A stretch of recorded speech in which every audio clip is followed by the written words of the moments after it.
Hey 3DMJers, this is Andrea Valdez, and you're listening to the 3D Muscle Journey podcast.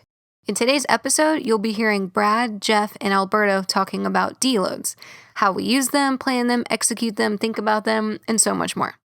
Before we dive in, I want to let you guys know about a new course in the 3DMJ Vault called Lagging Body Parts. It just released yesterday, and it's over 2 hours of video from the coaches going through the biggest to the smallest details on how to identify, address, and improve an unbalanced physique. You'll learn some quick strategic tweaks to bring up smaller muscle groups like biceps and calves, while also learning how to do full-on specialization cycles and program overhauls to address larger muscle groups that might even require a fully unbalanced program in the long term. To get access to the Lagging Body Parts course, become a Vault VIP member at 3dmjvault.com. If you're already a subscriber, this course has been added to your student dashboard at no extra cost, and you'll now have all 14 of the courses we've ever made thus far. If you're not yet a subscriber, you can sign yourself up today at 3dmjvault.com and get everything from this new Lagging Body Parts course to the lifting library, transitioning away from tracking, prep positioning, our fat loss Q&A collection, and everything in between. Again, that's 3dmjvault.com to become a Vault VIP member and get everything we make, even courses in the future, for just $12.99 a month. And now that you guys are filled in about that, let's get into today's show. Here is Developing Your Deload Strategy with Brad Loomis, Jeff Alberts, and Alberto Nunez.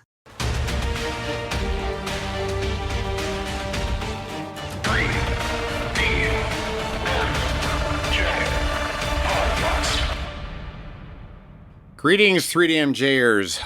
I am joined by my fellow head coaches, Jeff Alberts and Alberto Nunez. And today, we're going to talk about a topic that, unbeknownst to us, we've never talked about before. And it's the riveting deloads that everybody loves doing. Everybody loves doing deloads. Plus, it's kind of a hot topic. We got a bunch of questions that Andrea was able to dig up, but we've never talked about it before, you guys. Why is that? Why have we never really talked about this or dedicated an episode to it? Why do you think that is? Man, well, probably because a bunch of people already clicked out because they don't need a damn deload. At least it seems very 50-50 split that way, right? But yeah, this was an odd one. I thought we were going to look back and see. At some point we touched upon it in some way. And I think we all deload frequently enough where we do bring it up, oh, we're deloading, we're doing this, we're doing that. But nevertheless, they are a great ally. And once, we all found out, once you start scheduling them in, they work wonders when it comes to just connecting these hot streaks and making you as productive as possible in the long term. How about you, Jeff? How come we've never talked about this? I think we know the importance of them, and I think we've touched on it in some Q&As here and there, but we never really dived deep into them. And I think you've done a fantastic job, Brad, of actually doing a bunch of blog posts on them, and you broke them down really well. So I just figure we probably covered the basis there. But I think in general, a lot of people just don't find them too exciting. It's almost like there's a negative connotation around it. And I mean, they're beneficial, obviously, but it's just the thought of oh, I got to take it easy, especially when we're highly motivated, bodybuilders, and probably some powerlifters. They'd rather get after it versus, okay, yeah, I'm just going to go easy here. So I think sometimes people just think they're missing out on progress, by slowing things down a little bit. So, of course, we're here to talk about it and say the benefits and the positives of it. But I think, there's just that connotation around it. It's just oh, man, I'm slowing things down by, in a sense, taking a step back. Yeah. I kind of just think it's somewhat, I don't know, just coincidental that we haven't really talked about. But I agree with you. How many people that are out there are oh, okay, I guess I have to deload, and it's kind of they reluctantly give in. Coach says I got to deload, and so they just kind of have that negative approach to it. But we can probably link those blogs that I wrote on deloading. But I I almost wrote like a whole book on it. I think part 1 was why do we deload, and then I had a 2-part on how we deload and variables of a deload. But yeah, I think probably the smart way to talk about this is, talk about kind of what deloads do, kind of the what do you call it? The physiology part of it, And I had a big epiphany one time sitting with Eric while he was kind of going over deloads. And it kind of comes down to simple kind of subtraction and addition, if you think about it. We all know what we can do in the gym, and let's just assign this random variable of 5. Okay, 5 is what you can do in the gym, not necessarily your PRs, but it's stuff that you can do. And we assign a random variable to fatigue. So let's just say that it's kind of like deducting points from the gymnast and the diver and things like that, right? So you got a bad night's sleep, there's a deduction of a 0.5 point, last workout was really, really rough, there's a deduction of another 0.5 point, you go into the session, maybe you're not necessarily fed or you're not necessarily hydrated well, and doom, there's another 0.5 point. So even though you can do a 5 and you've done it before on a few different times in the gym, you're going into the gym with a 3.5 because each of those little fatigue points gets deducted from the 5, which is essentially your potential, what we know you can do. And so on that particular day, you go in there and give it a go at what you can do, and you can't do it on that any particular day because you've got all these little 0.5 points deducted away from it, right? And all you've got in you on that particular day is what's left over, your performance, which in this particular case is a 3.5. At least I think it is if I mathed right. But deloads take them 0.5 points away, because every week clicks off, there's another 1/4 point, there's another week, there's another 1/4 point, there's another week. Now you're down to 2.5. And I mean, deloads, essentially they take all those deductions away and they throw them back in so that you can go in on any particular day and perform, at what you can do, or at least close to that 5, right? But that's essentially what deloads do, is they kind of take away that fatigue. And I kind of feel like you need to feel what fatigue actually does to your performance before you really understand what deloads can do. So, Berto, how do you feel fatigue? How do you feel those deductions in those points? And also, both you guys, how do you help take care of them? I think where people really start to because people swear they feel this, they feel that, but how it goes. Your mind can convince you of anything, and especially when you're kind of biased this way or that way. But usually it doesn't even have to be a contest prep diet, but a good fat loss phase just makes you more transparent to what is actually going on, right? Like if you're just in general maybe using too much volume, like that's usually when people are like, oh, okay, maybe these 20 something set leg days, maybe we can, perform an abbreviated version of that with like 14, 16, right? And I think that might, so where that threshold is. You can feel that threshold. But, same thing with like, dietary approaches. It's okay when you have people dieting, they've been dieting lean enough, long enough, and they're lean enough, they start to feel their refeeds a little bit more outside of the fact that they just get to eat some extra food. And yeah, well, that's nice. You don't necessarily feel it. So I think for the majority of my athletes, it's not until, or newer athletes that are newer to deloads, it's not until we find ourselves usually in an extended hypocaloric environment that they're like, oh, okay, like I can sure go for that deload. Then they take the deload and they're like, wow, like that's kind of sort of what I needed, and now I'm ready to get back to it, say next week. So in a sense, it's like, eating your vegetables like you're supposed to in the off season, right? But you don't really notice like if it's really doing anything, but fundamentally, it's the right thing to do. But once you prep, different story. Like you are just much more in tune with what is going on with your body, like your sleep. Have you been taking too many sets, like too close to failure? Life stresses, right? Like that they become more obvious to you. So the same thing when it comes to training. Like I think that's when people finally realize that, oh, okay, I feel much better as I go through my deload. And then on the other side of that, I feel fresh and ready to go. So that's usually, in my experience, when athletes finally kind of, especially if they weren't using them appropriately or for a long enough time prior to, getting to me, like that's when they really start to give the deload like the credit it deserves and the important role that it plays in the big picture. I can talk a little bit about like my job at Numi when I worked at the auto plant, because I think it has, it's a good analogy probably. So, when you work like a full-time job, like you work 40 hours a week, week in and week out, you kind of just get used to it, right? So that's kind of what you know. But then once you start putting some overtime in there, so like maybe 30 minutes a day or an hour a day, you're like, it's not too bad. I'm getting, it's a little bit more work. I'm getting a bigger paycheck. So, hey, this is paying off. I'm seeing some gains here, right? And then now all of a sudden they're like, hey, we're going to have you work Saturday, but we're going to do back-to-back Saturdays. So now all of a sudden we're working 6 days a week. We're working 9 hours Monday through Friday, then add another 8 hours on Saturday. So now you only have 1 day off. And by the time you get to that 1 day off, you're kind of just like, yeah, I'm kind of feeling that. You're like starting to get fatigued. You do 2 weeks of that, and you're like, holy crap, I'm starting to get really wiped out. Money's cool, but man, now all of a sudden I'm like really tired.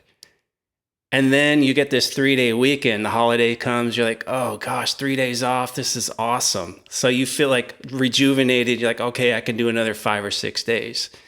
So sometimes when we have like these full-time jobs, we're looking like, we're just working the 40-hour week, and that's all we do, we don't see overtime too much, then you just get used to it. So you don't get a feel as to, what the overtime or the added volume does, or even the added performance in the gym. Like once you start elevating your lifts, you're increasing the load, the reps, there's going to be more fatigue generated from that naturally. So, and then if you factor in like, you're missing out on some sleep here and there, like you kind of touched on earlier, Brad, like all these other variables, like the fatigue starts to really escalate, then you get a really good feel as to what it actually feels like to be tired. But if you're always kind of doing the same things, you're not really changing a lot of variables, it's hard to kind of identify with that. And like Berto was saying, when you do like a contest prep or a cutting phase, everything just intensifies because you're working with less food and things like that. So like you have to, in a sense, experience a lot of like just in general experience training for a good while before you can really identify what fatigue really is. Because I know for me, and probably you guys too, you've had those training sessions where you go into the gym, you're like, man, I'm dragging ass today and I don't think it's going to go too well. Then all of a sudden you hit a PR. You're like, where did that come from? Mm-hmm.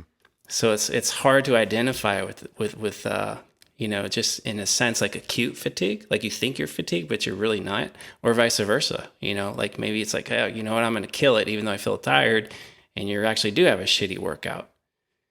But experiences, like just going through experiences and just having a good amount of training under your belt, you get a little bit more clarity with these things. So that's what I've kind of experienced, both in and out of the gym, in the real life too. Just get a lot of it kind of just transfers over. Mm-hmm. When did you guys start deloading? Well, that's a good question. When did I start deloading? I can tell you when I really kind of felt the effects of a good deload. And that was when I was getting ready for what was I think it was my 3rd or 4th powerlifting meet, I want to say. And I really felt the effects of the taper, because I was arguably at my strongest ever, but on the meet day, after volume had been significantly reduced for like a good week and a half, 2 weeks, I just felt like Superman. I just felt like there was nothing that I couldn't lift on that particular day. I want to say that's the first time that I felt, the effects of a good taper, / deload. But yeah, when did I start using deloads? It had to have been a long time before that, right? Yeah. I mean, when you were doing more of your max OT training, because I think that was a large part of your experience prior to your meet. Mm-hmm. I think it was just more of like you would take weeks off or something like that. Yeah. I imagine. Yep. That's how they it went. called it cyclical recuperation. You know, about every 8 to 10 weeks you would take a week off. You know, so you'd finish a cycle of max OT, and you know you would take a week off, which is they're trying to do essentially the same thing. Yeah. So I guess technically I was kind of deloading their way, you know, pretty early on, but you know, kind of the more academic or, you know, I guess sports and conditioning type deload. I don't really know when I started doing it, to be honest with you. How about you, Jeff? Do you recall that? Formal deload? Like, Yeah. actually, okay. So formal deload, I would have to say probably when I was running 531 back in 20. That's right, because they built I think it was in. what, 2012, 2013, 20. I think I started running that in 2012.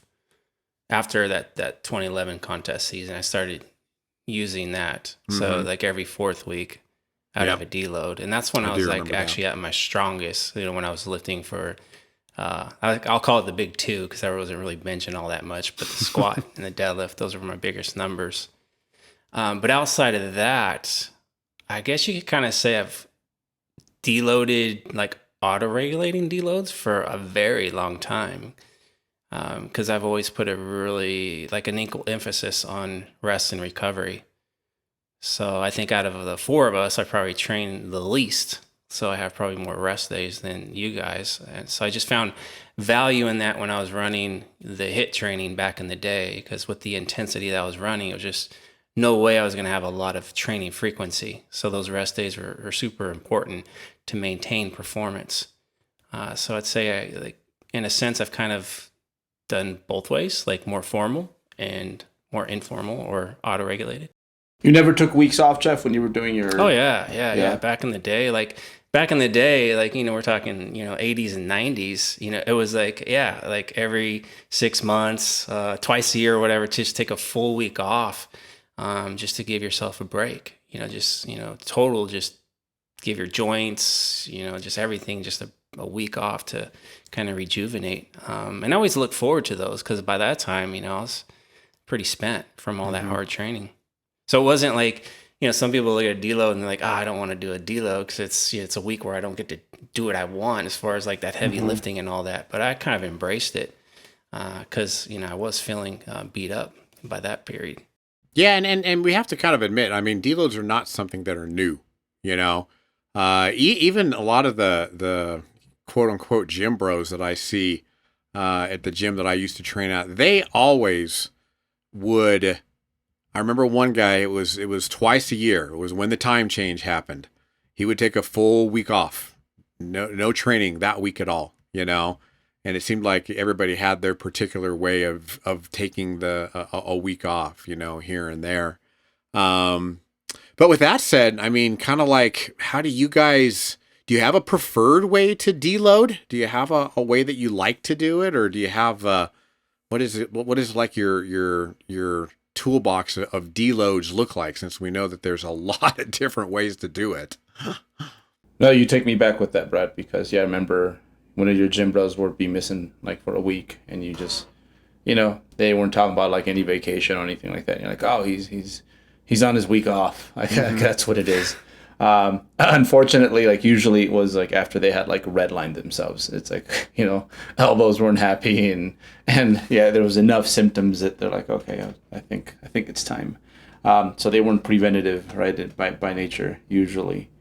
But man, you know, with the deloads, I guess with bodybuilding, like you can be very pliable. Like I will let my athletes know, I've mentioned this before, that they have 2 weeks vacation a year from this. It's like, hey, place that wherever you like, you know. So, you know, I think they, you know, when they have autonomy over that, and they're like, okay, well, you know, have my vacation coming up or the holidays, like that's going to be hard to, you know, it's going to be hard to get to all my training sessions. You know, they usually make use of that. But outside of that, I'd say, so that's common. That's just by default something that I throw in there, that I offer. And I encourage them to like use up all their vacation time, like before the year's over. Often when I get someone who like I am, like they maybe didn't start doing things right until I popped up. Like there was enough faults in their system. One sort of deload that I like to use is hey, whatever you did like during the first week of this program, now it's 9 weeks later, I want you to repeat that, because it's a little bit more productive in that they get to feel that and see just how far they have come, because that was really hard at some point. And now here we are 9 weeks later, they're like, wow, it's just like, I just want you to trace over those performances, like loads, sets, reps, all that.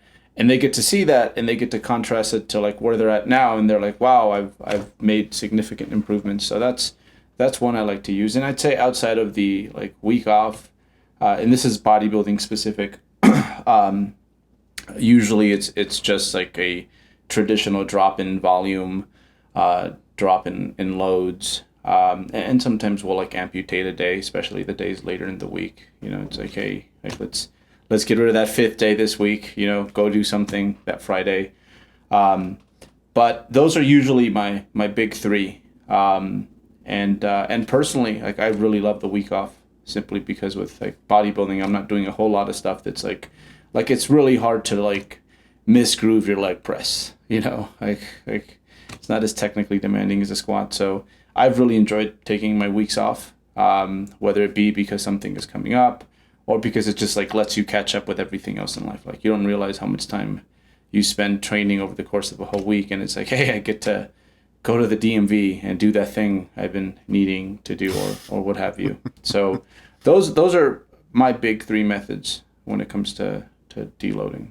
Yeah, I don't do nothing fancy. It's pretty straightforward. I mean, it's pretty typical too. Just a reduction in set volume, reduction in load. Could be one or the other, or it could be a combination of the two.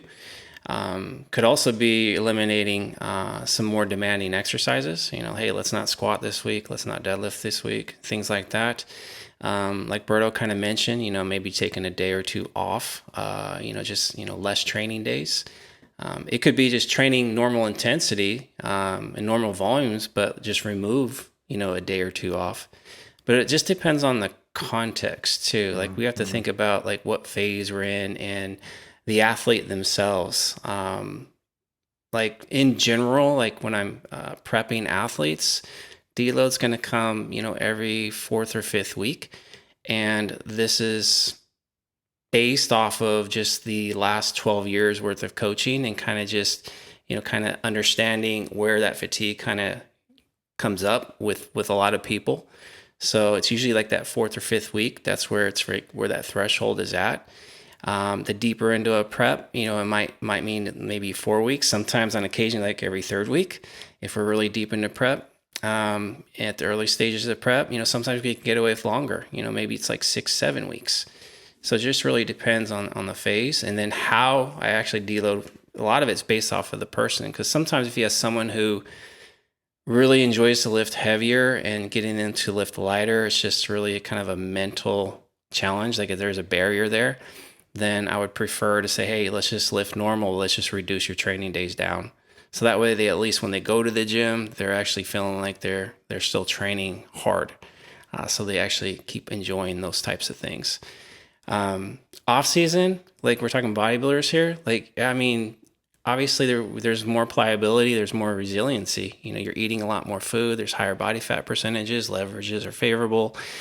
Sleep is generally better when you're well fed. So, you can get away with a little bit more. So you might be able to deload, 7 weeks, 8 weeks, 9 weeks, kind of just depends. But yeah, that's in general kind of how I kind of go about it. Yeah, I have one gentleman that his deload, like every block, it's just go from 5 days down to 4 days. Like that's the deload. So he gets 1 extra rest day, and for him it works out really well. So something as simple as that, like the volume as far as per session, the intensity, all that is just, it's the same. We're just reducing 1 day off. Other people could be like a little bit more moving parts. So it just depends on the individual.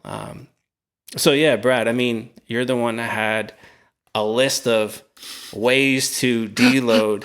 So you're probably more the man to actually like start breaking things down. But what I've learned over the 12 years that we've been coaching is that it really does come down to the individual and how to manipulate the variables. Because in general, what we're trying to do is just reduce fatigue down.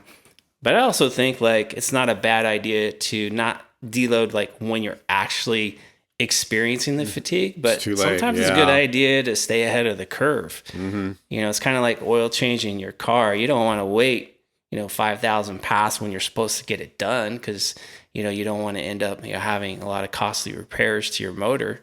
So you want to make sure that you're staying ahead of the curve with all that. So that's something to think about too. Because I know there's always like that debate, like when should we deload? If I do it too soon, I'm losing out on progress. But then if you wait too long, then you potentially could be losing out on even more progress because, hopefully you don't get injured, but that's a possibility, if you're redlining a little too frequently. But anyways, I'm rambling. I want to hear from you, Brad. You're absolutely right. I wish that I was like Eric and had all of the studies here in front of me, but there is a certain amount of evidence. I'm pretty sure that if you wait, until you're so fatigued that you actually have driven, performance down so low, it's essentially too late, and it's going to take you twice as long to get that performance back up again. So yeah, I wish I was the good Dr. Helms and could just readily, how he is. Oh, well, the Veraday study in 2015 stated, but I ain't got that. Sorry.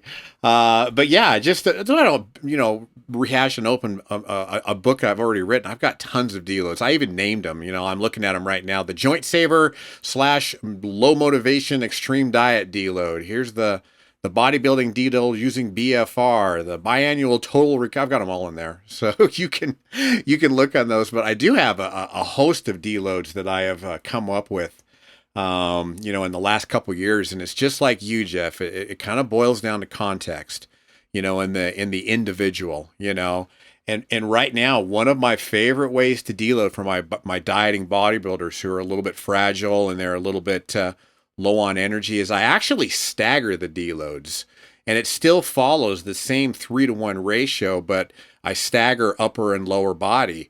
And so what ends up happening is that 1 week they train a regular week. It's full volume upper and lower body. And then the next week we deload the upper body, right? So we cut the sets down. Usually I'll cut down the loads, a little bit, but we deload the upper body, right? The following week it's full volume. Okay, so we train full volume for everything, and then the week after that we deload the lower body, or at least the opposite of what I said before. But if you think about it, so if you kind of take like one body part, right? Full volume, you trained your lower body. The next week you deloaded your upper body, full volume on the lower body. The next week's full volume again. You trained full volume on your lower body 3 weeks in a row. And then that fourth week, you deload the lower body. So now you got 3-to-1 ratio. And then on the flip side, if you think about the other side, you got full volume, train full volume to the upper body, deload the upper body the next week. They got the deload there. The following week, full body, you got the full body, the full volume of the upper body. And then the following week, when you're deloading the lower body, you got the full volume of the upper body again. So even though they're staggered, you're still getting that 3-to-1 ratio of upper body is training full volume for 3 weeks, and then they're deloading for a week. And then the lower body is just staggered off from that. And the added benefit of that is you're only training like full volume, all of your program sets every other week. And that's been, for a lot of especially my hard dieting bodybuilders, that's been a game changer. Because they really only have to get after all of their sets for every exercise every other week. Because in the following week, they're either going to cut the volume down on their upper body or they're going to cut the volume down on their lower body. And that's been really popular for a lot of my dieting bodybuilders. In the off season, one of my favorite things is what I call the hidden deload. So I'll just kind of add sets each week. And at the beginning of each block, they're just doing one set. I'll make it like a kind of a high RPE so it feels like they're getting some good work in, Maybe make it an AMRAP, but they're just doing kind of one set. And then the next week they're doing 2 sets. And then the following week they're doing 3 sets. And then the following week they're doing 4 sets. And we recycle. We go back kind of like Berto's to week 1. And we just do 1 set. And typically what I'll start doing is when we get to the week where we're doing 4 sets, I'll cap the repetitions. You know, I only want you to get so many reps based on what they're doing there, you know. But they don't even know they're deloading. You know, they don't think about the fact that when they got to that 4th week and they're doing like, you know, 200% of what they started with, then they're looking forward to that week where they've got 1 set to do, you know. There's their deload, but to them it's part of the block. You know, it's just, well, I go 1 set, 2 sets, 3 sets, 4 sets, start over, you know. But that's kind of one of my favorites when they don't know. Cat's out of the bag deloading. Now. I know, yeah. All of my athletes are going to be, Coach, what are you doing to me? But yeah, and otherwise I just kind of will a lot of times just use the personality of the person, you know, in a way. A lot of times beginners, they don't want to deload. So I'll say, well, you know what? I just want you to cut your sets in half. You get to use heavy loads if you want to. Because I mean, a lot of those guys, they're not going to go do 1 rep maxes, you know. I'll just say, take all the loads up a little bit. Just do 2 sets, you know, and that way it's a deload, but it doesn't feel like, you know, a deload. And then, yeah, like me, myself, my deloads are kind of, they go along with life. Because I like to kind of follow the adding sets approach and then rinsing and repeating. But almost always do I end up like here, coming up to Oregon for my mom's 70th birthday. I'm not going to get all of my training days in on time. There's going to be maybe 2 days of rest and then a training day and then maybe 3 days of rest and a travel day. That's kind of my deload week in a way. And that usually happens about once every 8 to 9 weeks, you know.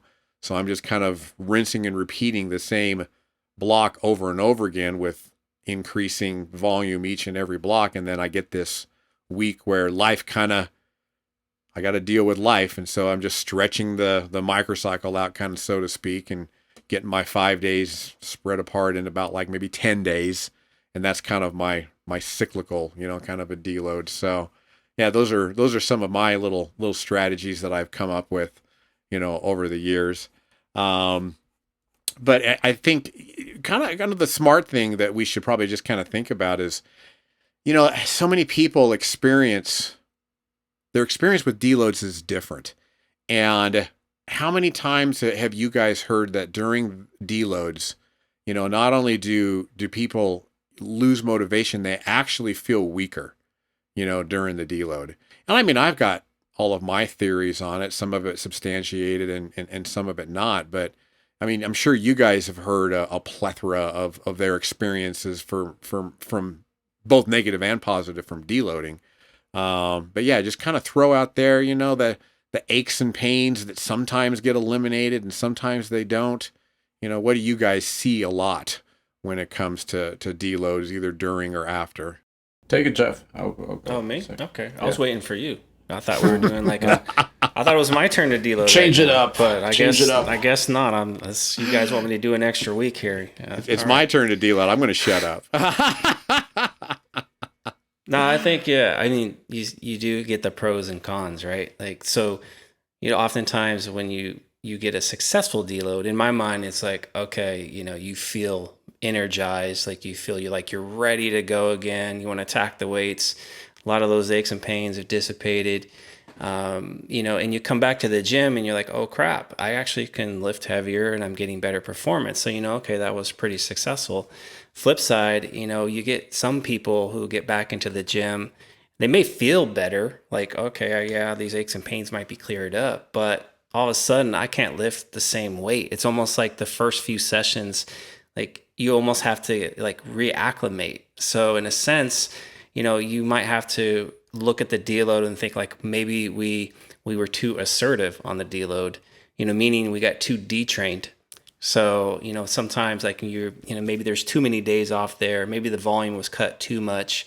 Maybe we cut the loads way down. So, you know, in a sense, if you think about it, that might be more than a week of like kind of taking your foot off the gas pedal, because it takes you a full week coming off the deload just to get everything back up to speed. So if that's kind of the case, then, you know, you might have to kind of look at how you're going to program the next deload.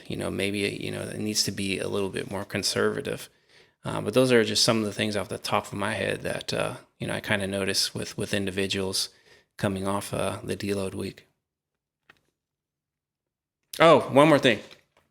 Forgot. So soreness, like if you're coming off the deload in the first week back, like first couple sessions, you're hella sore, like chances are, yeah, you're too aggressive in the deload. Mm-hmm. I think too, like how you deload, like things, what not to do. And this is something I've heard you talk about, Brad, and you can correct me if I'm wrong, but like changing rep speed. Like sometimes you're like, oh, we want to fix the form, so I'm going to slow my rep speed way down. Then all of a sudden, instead of doing like these 2-second reps, now they're like 6 seconds, and now you're getting hella sore from it. Or you're changing up a bunch of exercises. Like you're just changing up a lot of moving parts, and that can, in a sense, kind of kick you in the butt and kind of, hold you back when you do get back into your normal programming. So I think we have to be aware of that too. Like a deload week isn't like a have fun and enjoy yourself type deload where you're just doing all these different weird things. Mm-hmm. So that's kind of my thoughts. But yeah, I mentioned I remember you mentioning that, Brad, and it kind of stuck out.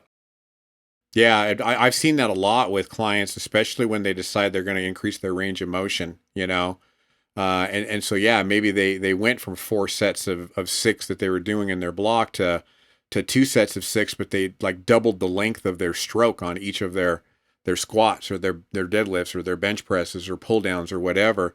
So the fact that they cut down 2 sets, they made up for it because now each of those reps is actually longer, and not only was it longer in distance, but it was longer in duration, like you said, Jeff.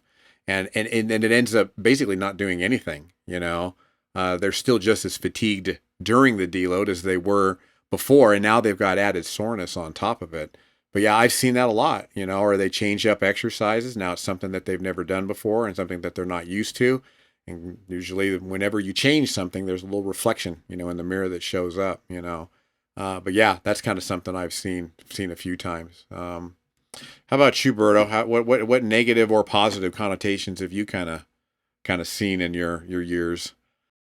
I think with the feeling worse, like during your deload, a lot of it's because usually when this is what I assume is happening when you're having a normal week. It's like, you go in there thinking like, okay, I'm going to do what I can with what I have, right? And you come in with that frame of mind that I'm going to push myself, and then it's like, okay, the next week comes up and it's like, okay, that's not going to happen this week. It's a deload week. So I think for a lot of folks, it's like whatever little bit of adrenaline they had creeping up their spine, like it's gone. It's not there. You kind of know that this is about as far as we take it today. And I guess very similar to how some people, when they are dieting, like they don't feel like they're hungry until it's time to refeed or until it's time to like hit that diet break. Mm-hmm. It's like your body kind of, now that the adrenaline dump is kind of off to the side, it's like your body tells you like this is actually what's going on. This is how we actually feel. Also, there's your body produces its own natural anti-inflammatories, right? So it's like if you're training, like it's going to do what it can to just make you feel as good as possible. And then, you have a week where your usual stress is down quite a bit. Sometimes like your body kind of eases up on that and you feel it. On the other side, I think when you are starting, you get back to training, and this is something that just becomes more important the longer you do it. It's like your job's to create like runways. I kind of look at every exercise and think like, okay, what's a reasonable place to be like in 6 weeks, 7 weeks, 8 weeks, and try to kind of create that momentum rather than try to get it all here today. And I think if you commit to viewing it from that perspective, where, okay, I'm just going to try to create some good momentum here. I'm going to try to create a good little runway. You come out the gates like the way you should be. Like often with athletes, we'll keep, usually about 80% of what we were doing from cycle to cycle. Usually.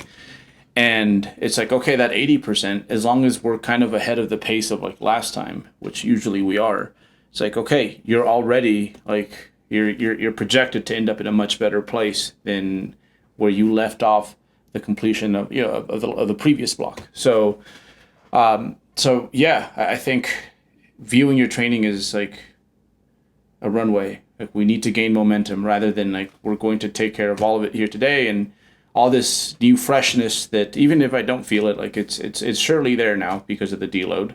It would make sense that it is.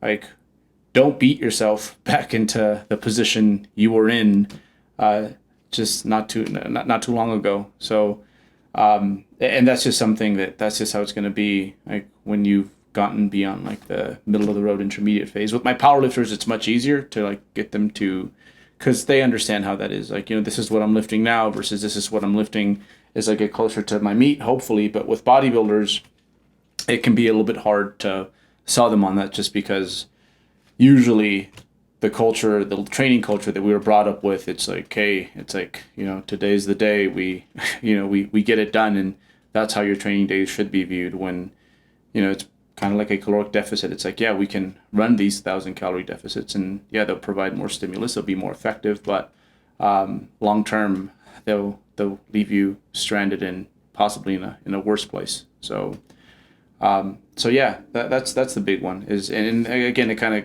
co-signs off on the deload, where it's like, hey, let's not view things based off like what we're doing today, this week, but more so what is happening over the course of many mesocycles.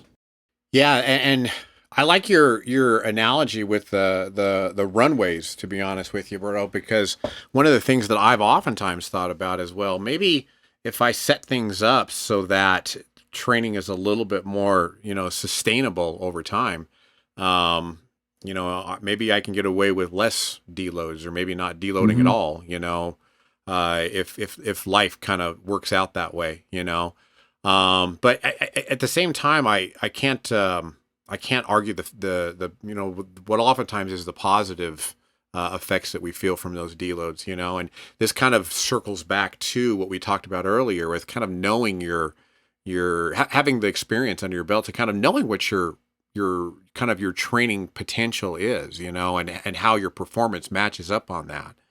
And a lot of times clients, and this is kind of myself too, it's kind of like they know, okay, you know what?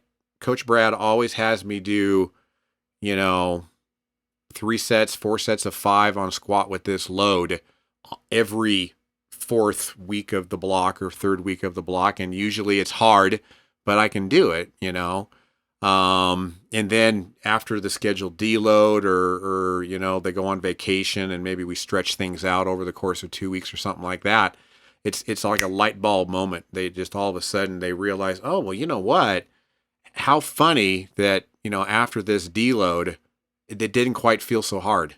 That typical thing that Coach Brad does on the 3rd week or 4th week of the block, I performed better.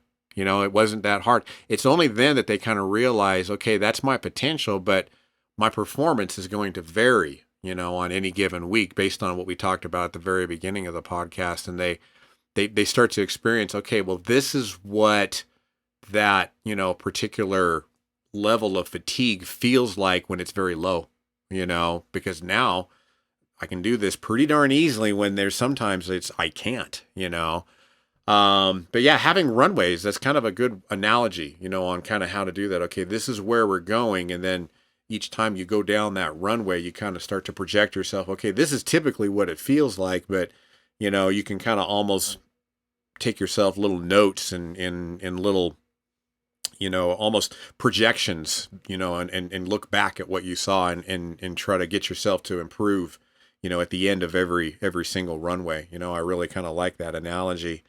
Do you guys ever purposely not do some variable of a deload?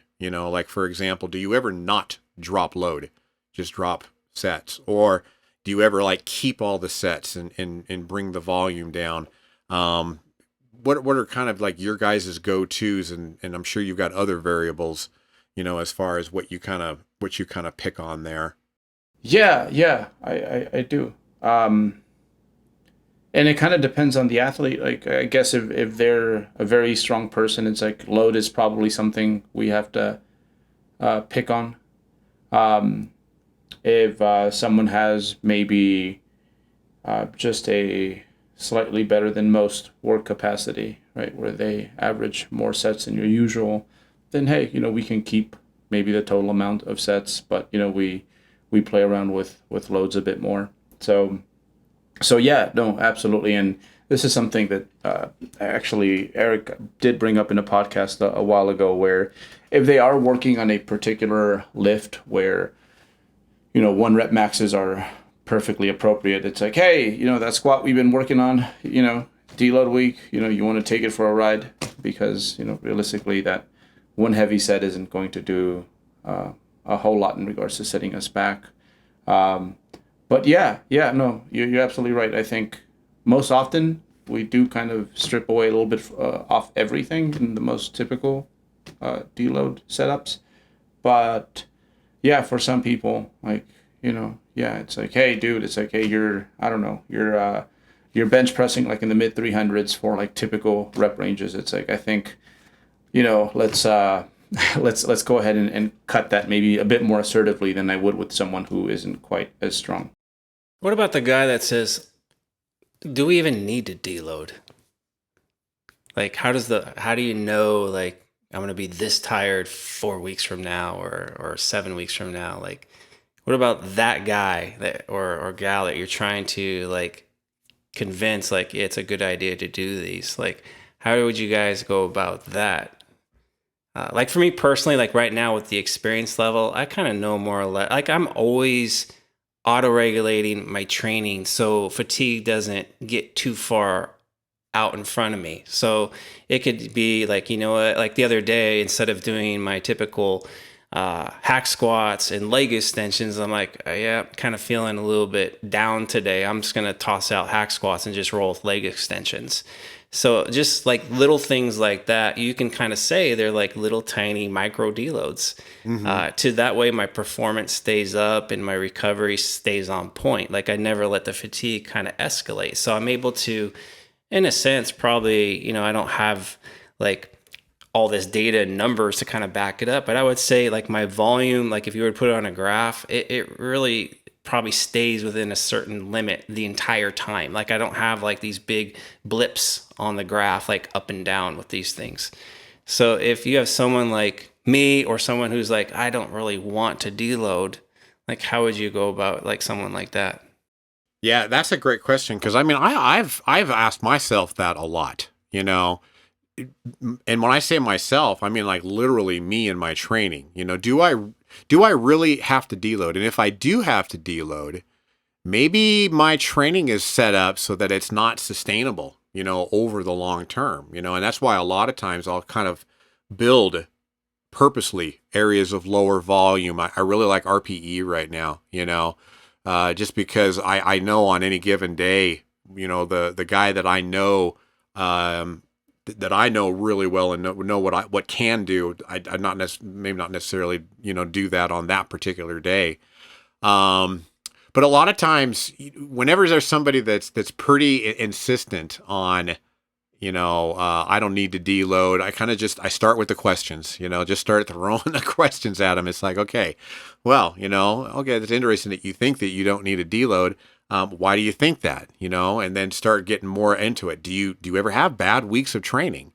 Do you see a trend with bad weeks of training? Is it every so often? Do you notice that it coincides, if it's a female, does it happen to coincide with your menstrual cycle, or phases of the moon? Do you see trends, how could we make that better? How do you think we could make that better?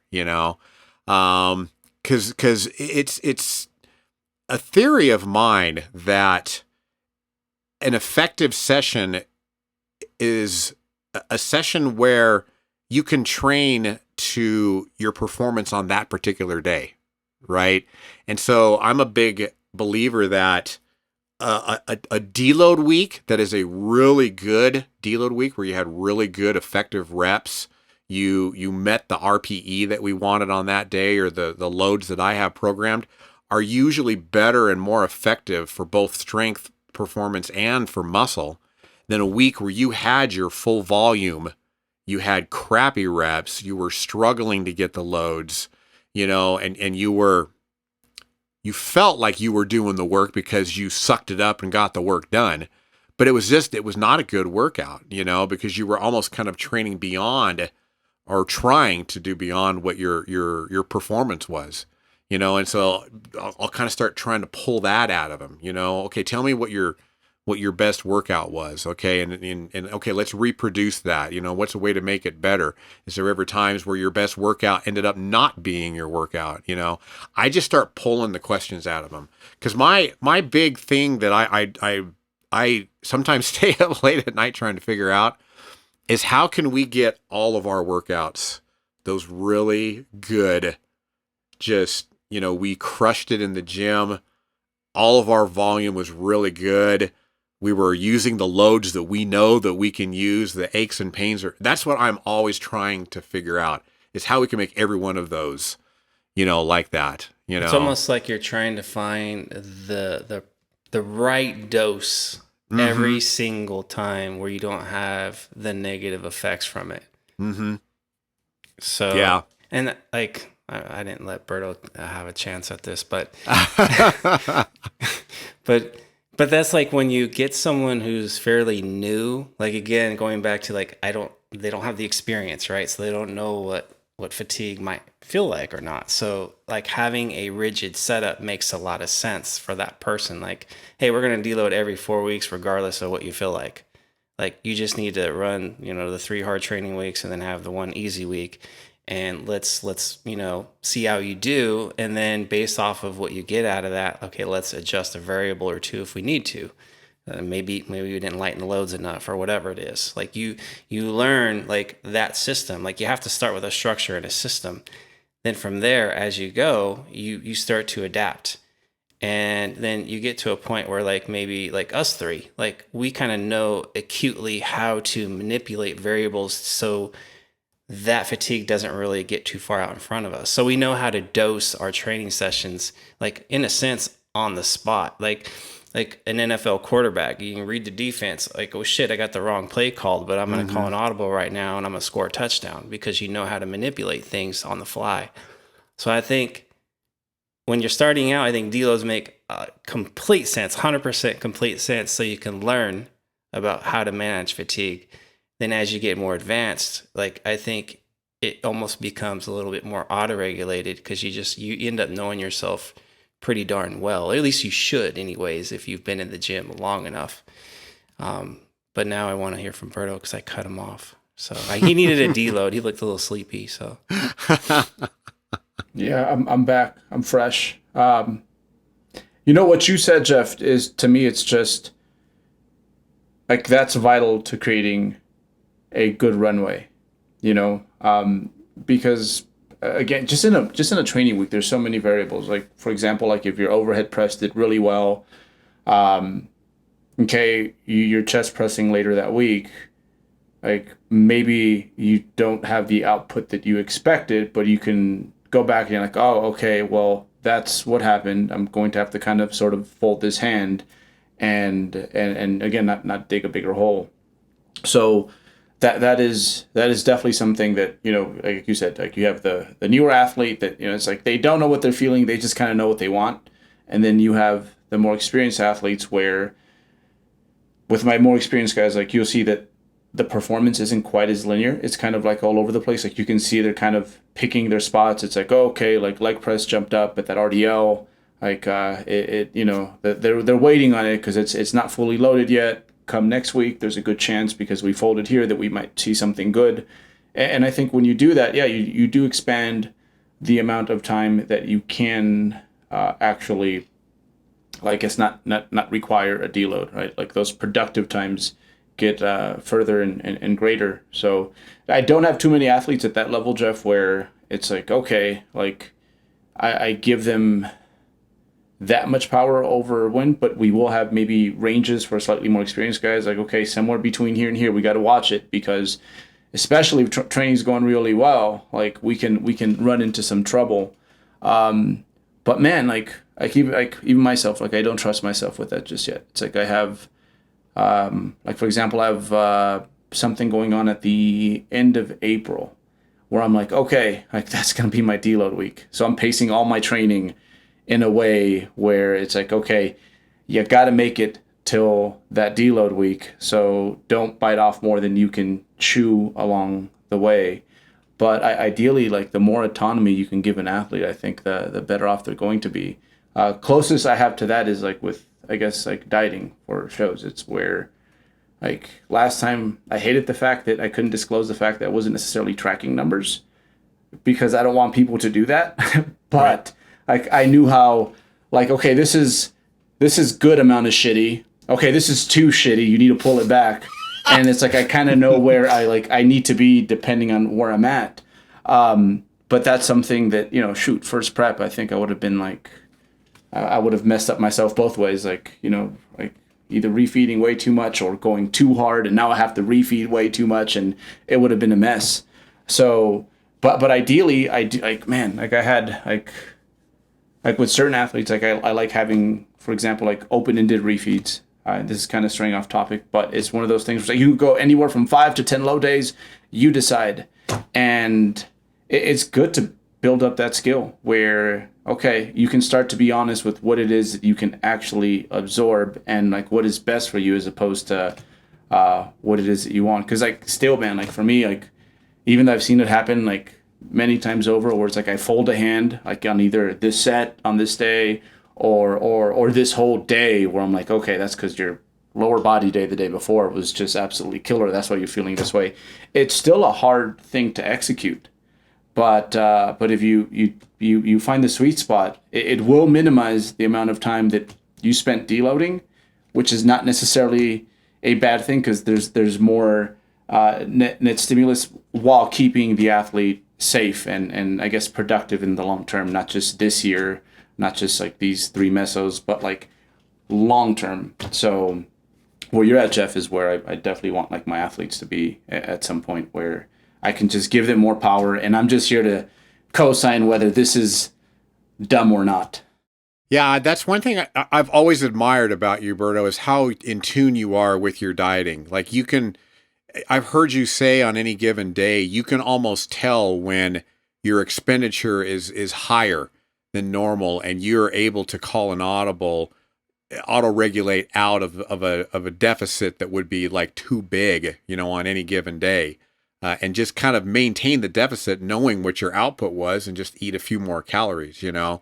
And that's kind of what I if I ever figure out how to make that happen on the training front, man, I'm going to be the next Eric Helms with the muscle and strength training pyramids, you know? Because that's exactly what I'm trying to do. And I kind of wonder if Mike Teixeira over at RTS, if is not onto something with his readiness that he's been doing. Because, you know, Mike says, and props to Mike, he just made a return to the powerlifting stage. That was very inspiring to see. I doubt he'll listen to this or even knows who I am, but nonetheless, I had to give him a shout out. So, but, you know, he's done so much stuff for readiness, you know, testing bar velocity and things like that. And I almost wonder if the intuitive form of readiness in any particular session gives you the opportunity to, like you said, the way Jeff can almost on the spot auto-regulate and say, you know what, this particular load on this particular day feels way too high of an RPE. I'm just going to bail on this exercise, you know, or that's it. I've just got this one single in me. It's time to just get all my leg extensions, leg curls, you know, like Jeff was saying, just getting away from the hack squat on that particular day. That's kind of what I feel like I could, if I could somehow figure that out, which I probably never will because I'm not smart enough, but I kind of feel like that's, and then you can kind of start to see trends, you know. It's kind of like, well, in this particular, you know, part of the runway here, you know, things aren't working out the way that they should, and maybe we're seeing this particular trend. You know, not necessarily deload, but maybe we do jump back to the beginning of the runway and we start again, you know. Yeah. But it's so hard that's easy to do in a bubble, you know, when we don't have lives and think, because I mean, there's all the time when people will pop up and they'll say, you know what, coach, I got COVID, you know, and I couldn't train at all last week. And I'm like, well, you know what? there's our deload, and not only was it a deload, but now we got to kind of think about, we can't just go right back to the volume again. Yeah. Mm-hmm. You got to kind of do an introductory phase, and things like that. It's when life is kind of one of those things that stops us from being able to have that perfect training scenario that's sustainable all the time with, impromptu deloads on just one particular exercise or, kind of what have you. Jeff, you look like you're ready to jump in there. I can tell. Well, I mean, the COVID situation, that's so common, right? Like a lot of our athletes have gotten it, and, some are off season, some are like in season prepping. But I mean, to me, it's like when you think of like decision making, I think sometimes we're in the moment, the emotions kind of dictate it, maybe in a not so good way. So it's like, oh, I don't want to miss out on this hack squat because this is like a big lift and it's going to get my quads to grow more than a leg extension or something like that. So you end up doing it when maybe you shouldn't, because a lot of it's just based out of, sometimes insecurity or fear. So I try to, take a big breath in, big breath out, take a big step back and kind of look from a bigger perspective. Kind of like, Berto was talking about with the runways, like, okay, if I don't feel all that great right now, if I do the hack squat, what's going to happen? I'm probably not going to perform as well as I probably could if I was well rested. So I'm not going to perform as well. I'll lose out on volume there. I'm probably going to get even more beat up by doing it. So the next day, I'm probably going to be even more fatigued.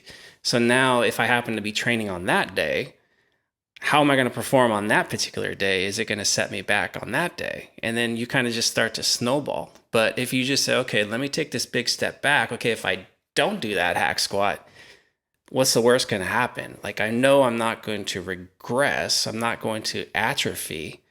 I'm still going to do a leg extension. So I'm still, at the very least, going to maintain my muscle. And therefore, I'm going to be able to recover a lot better. So the next training session or two, or the entire week, might not be snowballing in a negative way. It might be snowballing in a positive way. Now, all of a sudden, I'm recovered and my lifts are going and I'm actually progressing better. So one small step back to take two big steps forward. So I think a lot of times, like, our emotions just get the best of us in the moment, and then the insecurity and the fear kind of dictates things. And I think that's where I see a lot of people, get themselves into a little bit of hot water. Berto, you, what do you think is too long to deload? Like, what would be too long of a deload to where you're actually kind of starting to actually see some negative effects? Jeez, man. Like, when I think of, like, so it's even a little confusing because it's like I don't want to assign this to people, but for example, when we were in lockdown and like I was barely training like at all, like when I came back, it's like, okay, yeah, I was a little rusty, but I remember like 2 months later, I was like, I'm in a really good place now, and I can trace it back to like how that big interruption that happened, how like it kind of set me up for this. So just on a side note, like I've seen it where people had to take some extended time off for whatever reason. They come back and then they're like, gee, I feel great. Like I haven't felt this way in, I don't know, like years. So I think those lapses or those, like, if we actually do take a step back, like, how it is with your body, it's like it's quick to make those old adaptations, like even before you get to the stimulus that initially created those adaptations. So I guess this is more so for, I don't know, someone who maybe has a segment in their life coming up where it's like, man, these next 3 months, because of school, because of a change in career, they're going to almost look like a deload relative to where I was prior in regards to the amount of training I was doing. Like, I've just personally, like with my athletes, I've seen them end up in better places afterwards, like later down the road. So that's kind of what a deload does. Only we're kind of controlling that, right? And it prevents us from ever getting in those positions where, like, it's like, man, like you might need a month of like just active recovery or something like that. Because I have inherited athletes where it's like, man, you've been drilling yourself for the last 10 years, man. Like, like we're going to have to take a major step back. So it's pretty open ended. You know, I've had powerlifters, for example, which you can't compare, you know, apples to apples with bodybuilding, but where we just had a meet prep that was great, like they increased their strength by quite a bit, and because of that, like scary amounts of strength gain, it's like, hey, let's just like sandbag it for a month, you know. So I guess it can be very context specific, and I would say that especially for athletes where they feel like they keep running into the same bottlenecks, usually something's going on, like with injuries, right? Like it's like, hey, like there's nothing wrong with, you know, giving yourself an extended period of time where it's like, maybe you do need 4 weeks of just like light load isolation type work. So yeah, I think a lot of this was like the more traditional deloads when it comes to situations we see 99% of the time, but I'm sure there's an athlete or two out there where like, shoot, like either they could maybe use a slightly bigger one, or maybe they've experienced it in the past where it's like, man, I took a full year off from training because, you know, said reason, and I feel great now, I feel better now, and in some way, if I'm being honest with myself, I can retrace my steps, and they're like, man, that like off year, if anything, did me some good. Yeah, it's just hard to, you know, we mention it all the time, but it's such an abstract thought. The fact that, hey, like, you know, 1 year in training didn't really make anyone, you know, at the end of the day. Like it's usually with those athletes that we see that have these tremendous physiques, it was like many years, like sometimes upwards of a decade before they really come into their own. So shoot, man. So if someone needs 2 week deloads for whatever reason, sometimes if you need 2 months of just like, hey, going to the park and shooting hoops or something, and that's your physical activity, like by all means take it. So there's I guess there's many ways of doing this. But you know, at the end, like if you're doing this right, and you have just so many decades of like proper training in front of you. Like I was actually on your old YouTube page the other day, Brad. I was waiting for my last video to upload, and I was looking at your old. Like, oh wow! Yeah. You like the difference in you. Like you were about my age, and like now it's like you're so much stronger. Like just pound for pound on like every freaking lift. And like in that instant, like it took me to like, I really had to like, you know, stretch that timeline like this wide, and I'm like, wow, like a lot has gone on between here and there. And you know, obviously like I know a lot of the stuff that has happened in the back end with you, and it hasn't been smooth sailing the whole way, right? Like you've had interruptions outside of your deloads that have made lifting like almost an impossible endeavor at times. So yeah, I guess it kind of makes the whole, like, especially for the athlete that still kind of sweats their deloads, and they're like, man, okay, that deload, I just had a great like mesocycle. I don't want to deload because you know it's been so good and fruitful. Moment, yeah. It's like it's a drop in the bucket, man. Because like it's the like I said, like when we started off, like people just kind of there's a negative connotation around it because it seems like you're taking a step back. Mm-hmm. But I think like for me personally, when I had like a 4-month layoff, I mean that taught me what real regression and atrophy looked like, because I literally saw my physique deteriorate in 4 months and lost a lot of size. You know, obviously strength was gone, and I actually gained a decent amount of body fat because I kind of let go of my diet at the same time. But then once you get back into it, you know, a month later, there it was, like got all my size back. So it's almost like, okay, I can miss 4 months of training and get back into it with a month, and everything's back to normal. So taking a week away and training on the lighter side, you know, just keeping things light, muscle, you know, right there just taught me like muscle ain't going to go anywhere. So mentally it's easier for me to approach like lighter training days or lighter training weeks because of that firsthand experience. But it's just that eagerness a lot of us have to make those gains. But like you said, Berto, it's like, you know, maybe it takes 10 years, 15, 20 years to actually, you know, develop, you know, to your fullest potential. So there's a lot of runway, like you like to say. Yeah, because ultimately that's what it boils down to, right? I mean, it's a career, and Mm-hmm. deloads are essentially a temporary drop in volume, and temporary is very open and context dependent, right? I mean, how many times do we drop volume for our bodybuilders purposely when they're prepping for a show, and under their current volume that we've got going, they just keep looking worse. You know, I've seen that many times. It's like, okay, we haven't changed anything. They were doing great, and now all of a sudden they look worse. They're feeling worse. They're getting burned out. We drop the volume down. Clean it up, trim off the excess fat. And that essentially could be, kind of almost considered a deload in a way. It's like we're finishing that prep with an extended deload. It's not like we're taking away their training, right? Mm-hmm. But we are bringing down volume for maybe a 2-3 month period. Well, I mean, that's a drop in the bucket compared to a lot of us have been, lifting for 5 years, decades, But I think the important thing is that we have to just kind of grasp that this whole fitness fatigue model, it's a real thing, And like we talked about at the very beginning of the podcast, whenever you have a great amount of fatigue on board, it's going to mask your performance.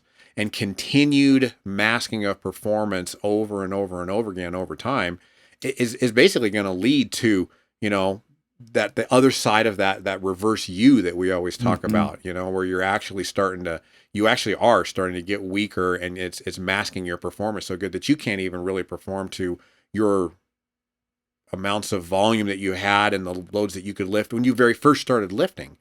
So that's definitely a real thing. We know that, right? And it's in all the evidence. But yeah, I think in conclusion, we got to kind of come to grips with that, and then just kind of know that, okay, you know what? Where am I at in this bodybuilding journey?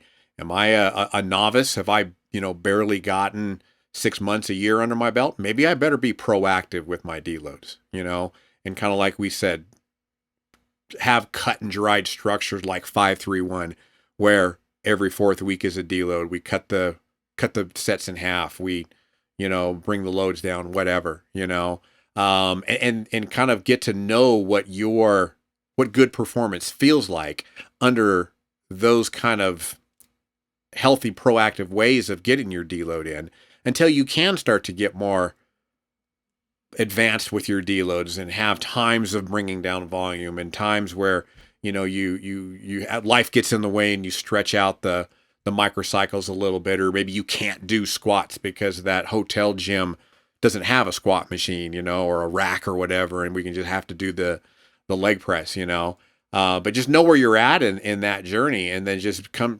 to grips with, yeah, you know what, there's going to be times when I can do this, but on this particular day I can't, and never can say for sure, but that fatigue is a real thing, and you need to kind of deal with it, because you don't want to be. One of my favorite quotes is Brett Jones back in one of my RKC trainings is like, what, power builders of old, or power lifters of old, that this was their way of deloading. They would progress, they would progress some more, and then they get injured. Yeah. And then they don't train for a month and a half, and then they have great progress, and then they progress, and then they progress, and then they get injured. So don't be that guy. Respect the deload. Yeah, there you go. All right, my friends, do you have anything else to add? No, I'm tired. My jaw's tired from talking. I got to deload it. All right, gang. Thanks for listening. Hope you found this beneficial. Find those links to all those blogs that we've got down there. And until next time. What's going on, 3DMJers? Eric Helms here. Thanks for listening to our podcast. I just want to take a second to tell you about MASS, Monthly Applications in Strength Sport. This is a monthly research review that I put out with Greg Knuckles, Dr. Mike Zerdos, and Dr. Eric Trexler. We cover the most up-to-date, peer-reviewed research in the world of strength and physique sport that's directly relevant to your practice as a coach or an athlete. We provide our reviews in written format, but also, since you enjoy our podcast, in audio roundtable reviews where we discuss the research in depth. Finally, we also do video concept reviews where we cover a broader topic in video format for your learning. For fitness professionals, you can take quizzes on mass content and earn continuing education credits for most of the biggest certifying bodies in the fitness industry. If you want to sign up and get a subscription, head over to 3dmusclejourney.com and click on the Products tab. Thanks for your time, and thanks for listening.